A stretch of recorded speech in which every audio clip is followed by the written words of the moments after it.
The second episode of She-Hulk is here, and it's over before you know it. So let's talk about what happens in the episode that's so rapid-fire that it makes me question why exactly episodes have to conform to a certain time limit or structure. Okay, so right off the bat, before we get into this, yes, the audio commentary for this episode will be out. There will be a couple things to talk about in here that are pretty big in terms of the MCU and what happens next, but again, that's all available for members, so hopefully we see you there. Okay, now let's get into the episode. So the first episode felt a little rushed in parts, and there was some wonky editing, but again, I think that was the nature of trying to establish who exactly Jen is and her powers and origins, so you can kind of excuse that.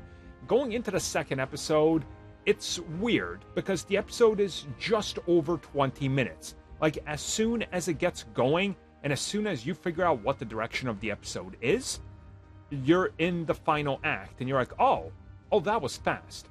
And I do want to bring this up.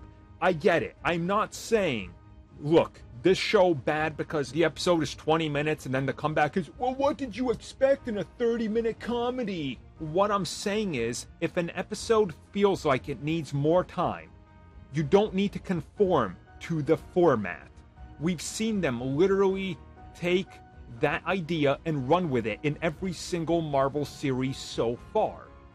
I think many people will criticize the same episodes from Ms. Marvel that were like side stories that were important, but they were very much under shorter runtime. That's what I'm saying here.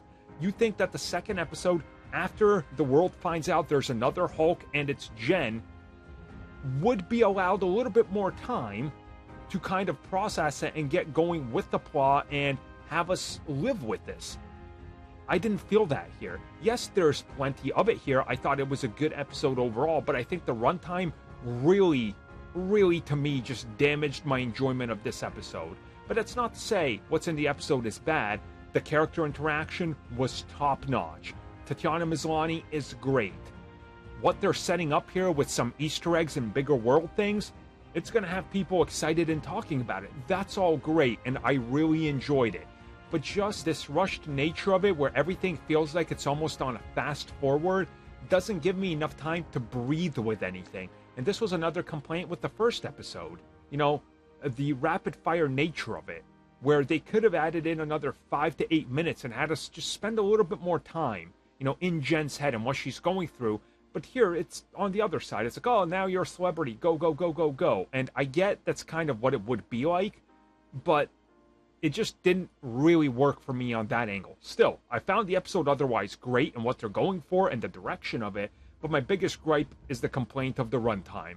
That's really the thing that sticks out to me. So we'll talk more about the rest of this episode in a more spoiler-ish video, and of course, what it's setting up for the future, because I think there's a lot of excitement. Overall, it's a decent episode. I would say probably not as good as the first one if you're looking for a more, oh, this is what this is about. But at the same time, it does some things a little bit better that could get people more excited for the future. So it's like a mixed bag.